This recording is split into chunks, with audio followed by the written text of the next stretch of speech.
अस्सलाम वालेकुम, मैं हूं शाहिद हुसैन। आप मेरा यूट्यूब चैनल देख रहे हैं। आपको अगर मेरी वीडियोस पसंद आती हैं और अगर आप समझते हैं कि आप तक ये वीडियोस बर वक्त पहुँचें, जो आप देखना चाहते हैं, जो समझना चाहते हैं, और ख़ास तौर पर अदालतों की खबरों को हवाले से,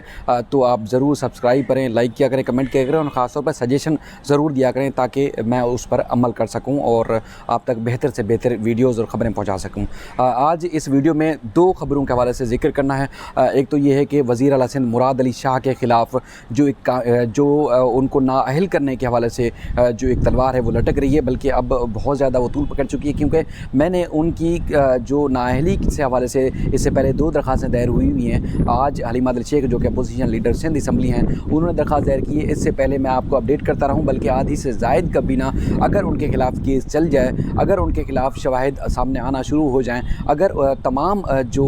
दरख्वास्तें जो आ चुकी हैं, अगर तमाम इदारे मेरिट पर अगर वो केस चलाना शुरू कर दें, तो आधी से ज़ायद काबीना जो वो नाअहल हो सकती है, घर जा सकती है उनके खिलाफ। चूँकि सिंध हाई कोर्ट में दरख्वास्त ज़ेर समात है, सूबाई हुकूमत उसको जवाब नहीं देती, इलेक्शन कमीशन सही मानों में उसको फॉलो नहीं करता, और उसके बाद फिर जो पिटिशनर हैं वो भी ज़ाहिर है उनका जो है वो कोई ख़ास सियासी बैकग्राउंड नहीं है, उनको कोई सपोर्ट हासिल नहीं है, इसलिए वो केस जो है वो यानी कि सही से चल नहीं पा रहा। और इसी वजह से जो वज़ीर आला सिंध हैं और ख़ास तौर पर सिंध काबीना के जो मुशीरान हैं और कोऑर्डिनेटर हैं और जो अहम तरीन पोर्टफोलियो रखते हैं, वो अब तक नाअहली से बचे हुए हैं, लेकिन केस चल जाए तो वो भी हो सकते हैं। लेकिन आज चूँकि हमने ख़ास बात करनी है वज़ीर आला सिंध के हवाले से, तो आज opposition leader Sindh assembly Halima Adil Sheikh ने जो मुराद अली शाह साहब हैं उनको मुस्तकिल नाअहल करार देने के लिए उनको सादिक और अमीन उनका कहना है कि एक नहीं रहे, इसलिए इनको आइन के आर्टिकल 62 और 63 के साथ नाअहल करार दिया जाए। हलीमा आदिल शेख ने अपनी दरख्वास्त में मौक़िफ़ इख्तियार किया है कि 2013 में दोहरी शरीयत रखने पर सुप्रीम कोर्ट ने मुराद अली शाह को नाअहल करार दिया था। उसके बाद ज़िमनी इलेक्शन लड़ने के बाद ये दोबारा मुंतखब होकर आ गए और इन्होंने जो सुप्रीम कोर्ट का हुक्मनामा था ना सिर्फ इन्होंने खुद अमल किया, बल्कि इलेक्शन कमीशन ने भी उस सारे मामले को नज़रअंदाज किया और सुप्रीम कोर्ट ने पाबंद किया था इलेक्शन कमीशन को कि जो दोहरी शरीयत छुपाने पर मुराद अली शाह के ख़िलाफ़ जो है क्रिमिनल कार्रवाई भी की जाए, लेकिन इलेक्शन कमीशन ने वो क्रिमिनल कार्रवाई भी नहीं की थी, जिसकी वजह से मुराद अली शाह अब तक बचे हुए हैं और केस अब तक पेंडिंग है। और उसके बाद फिर उनका ये कहना है कि ज़िमनी इलेक्शन लड़ने के बाद वो रुकन सिंध असम्बली मुंतखब हुए और उसके बाद फिर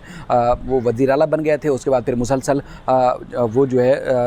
सीएम रहे और सीएम हैं, इसलिए उन्होंने जो सुप्रीम कोर्ट का हुक्मनामा था उस पर मुकम्मल तौर पर अमल दरामद ना करने पर और उसके बाद जो इलेक्शन कमीशन ने सारे सुप्रीम कोर्ट के हुक्मनामे को नज़रअंदाज किया, वो सब करने पर मुराद अली शाह को नाअहल करार दिया जाए। और उसके बाद फिर चूँकि वो अब ओहदे पर रहने के काबिल नहीं हैं, वो झूठ बोलने हैं, वो झूठे हैं, और उसके बाद फिर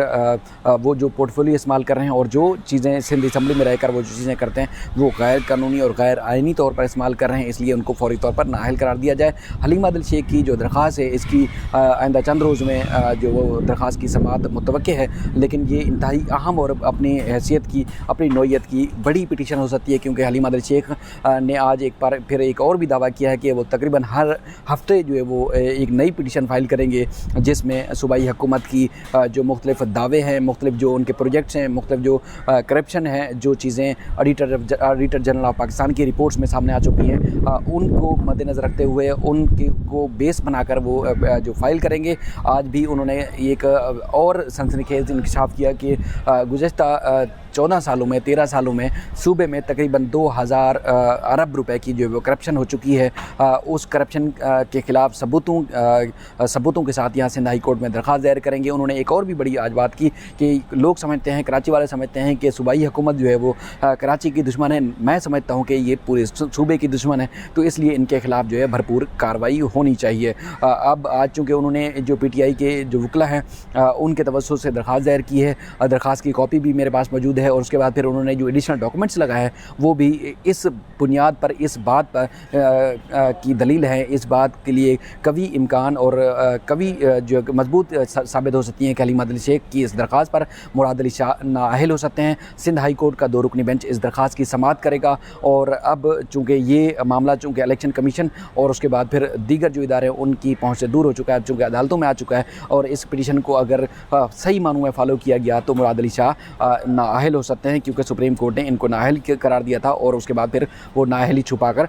जो है वो सूबे में एक वज़ीर आला के अहम तरीन ओहदे पर फैज़ हैं। इसके अलावा जो दूसरी बड़ी खबर है वो है नस्ला टावर से मुतल्लिक। नस्ला टावर के जो मकीन हैं उनके लिए एक नई उम्मीद की किरण जाग उठी है, नई उम्मीद की किरण पैदा हो चुकी है। आज एक नज़रसानी की दरख्वास्त दायर की गई है नस्ला टावर के मुतासरीन बिल्डर और वहाँ के मकीनों की जानिब से बैरिस्टर सलाहुद्दीन अहमद साहब के तवस्सुस से। और उन्होंने दरख्वास्त में मौक़िफ़ इख्तियार किया है कि जो सोसाइटी है, सोसाइटी से ज़मीन जब ली गई थी तो उसकी तमाम रिकॉर्ड, तमाम कानूनी दस्तावेज़ात उनके पास मौजूद हैं। और उसके बाद फिर NOC की और इसके अलावा सोसाइटी के साथ साथ जो दीगर इदारे हैं,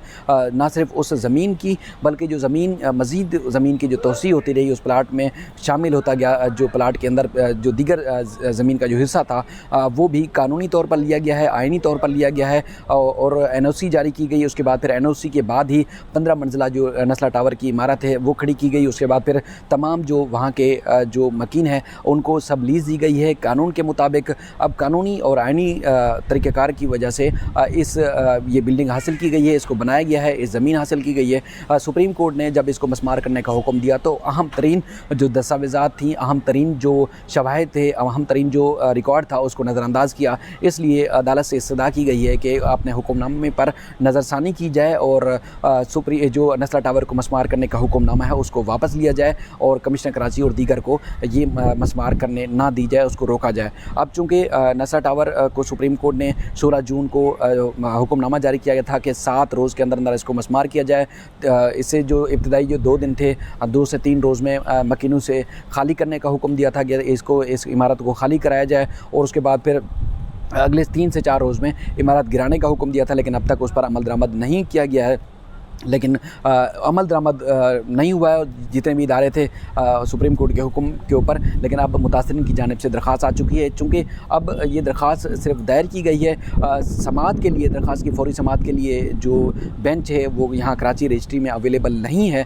लेकिन ये दरख्वास्त की फौरी समाअत के लिए तमाम मुतासरीन को एक और दरख्वास्त दायर करनी होगी। जो कानूनी माहिरीन का बताना है कि वो फौरी समाअत की एक इस्तदा के लिए एक और दरख्वास्त दायर करेंगे, जिसकी समाअत बर वक्त होने के लिए होगी और होनी भी चाहिए। और उसकी समाअत यहाँ सुप्रीम कोर्ट मुमकिन है कि कराची रजिस्ट्री में ना हो, बल्कि सुप्रीम कोर्ट प्रिंसिपल सीट जो इस्लामाबाद में है वहाँ पर इसकी दरख्वास्त की समाअत होगी और चीफ जस्टिस पाकिस्तान की सरबराही में 3 रुकनी बेंच इस दरख्वास्त की समाअत कर सकता है। अब इस दरख्वास्त में ये भी बताना है कि जो एडिशनल डॉक्यूमेंट्स हैं और भी वो इसमें शामिल किए गए हैं। वो दस्तावेज़ात चूँकि सोसाइटी से जो बिल्डर ने हासिल किए थे NOCs और दस्तावेज़ात वो लगाई गई हैं, उसमें शामिल की गई हैं। और उस पर ख़ास तौर पर इनका मौक़िफ़ है, जो मकीन हैं, बिल्डर हैं और जो मुतासरीन हैं, उनका ये कहना है कि सुप्रीम कोर्ट ने जब हुक्मनामा जारी किया तो उस वक्त जो मुतल्लिका जो इदारे थे उनको नहीं सुना गया है और ख़ास तौर पर सोसाइटी को नहीं सुना गया है, सोसाइटी से मौक़िफ़ हासिल नहीं किया गया है और इमारत को तोड़ने का हुक्म दिया गया है। इसलिए ये दरख्वास्त सुनने के साथ साथ, उनकी जो नज़रसानी की दरख्वास्त है वो सुनने के साथ साथ सोसाइटी को भी सुना जाए, ताकि सोसाइटी का मौक़िफ़ सामने आ सके कि जो कानूनी हैसियत हासिल थी 1951 से लेकर 1957, उसके बाद फिर 2007 के बाद से 2013 और उसके बाद फिर जो प्लाट में तोसी की गई है, मज़ीद जो सड़क की जगह जो शामिल की गई थी, उस सारी की सारी जो दस्तावेज़ात हैं वो कानूनी हैं, कानूनी हैसियत रखती हैं। इसलिए इमारत को नहीं तोड़ा जा सकता है। तो अदालत से ये इस्तदा भी की गई है। अब देखते हैं कि इनके हक़ में क्या फ़ैसला आता है। लेकिन अब एक नई उम्मीद की किरण जाग चुकी है और तमाम सियासी जमातें, तमाम बिल्डर्स और तमाम जो मुख्तलिफ़ समाजी तंजीमें हैं वो ख़ास तौर पर नस्ला टावर की जो मस्मारी का हुक्म है उसके ख़िलाफ़ हैं और मुतासरीन को सपोर्ट कर रहे हैं। और यही देखने में आया है कि सूबाई हुकूमत ने अब तक अदालती हुक्म के बावजूद जो नस्ला टावर के ख़िलाफ़ कोई कार्रवाई नहीं की है। हालांकि 7 रोज़ का टाइम था और सुप्रीम कोर्ट में 7 रोज़ में ही रिपोर्ट जमा करानी थी और 3 महीने का टाइम दिया गया था कि बिल्डर इन मुतासरीन को जो रकम है इनकी फ़्लैट बुक कराने के हवाले से वो भी वापस करेगा। लेकिन अब तक वो अमल दरामद होता हुआ नज़र नहीं आया। अब देखते हैं कि सुप्रीम कोर्ट अपने हुक्मनामे पर नज़रसानी करता है नहीं करती। लेकिन ये एक अहम तरीन एक बड़ी चीज़ सामने आई है, क्योंकि दीगर जो मुतासरीन हैं, दीगर जहाँ ऑपरेशन के लिए सुप्रीम कोर्ट ने हुक्मनामा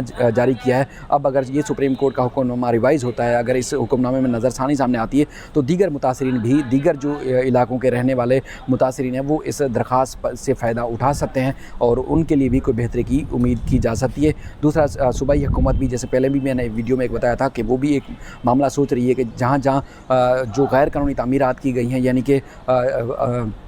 ST پلاٹس کے اوپر، رفاہی پلاٹوں کے اوپر تعمیرات کی گئی ہیں، اس پہ بھی صوبائی حکومت سوچ رہی ہے کہ ان کو ریگولر کیا جائے، اور جو لوگ ہیں وہاں رہنے والے جو مکین ہیں ان سے جرمانہ یا لیز کی یا اس کے بعد ٹیکس کی مد میں یا بورڈ آف ریونیو کی کسی صورت ان سے کچھ رقم لے لے، اور ان عمارتوں کو جو غیر قانونی ہیں ان کو ریگولر کیا جائے، ان کو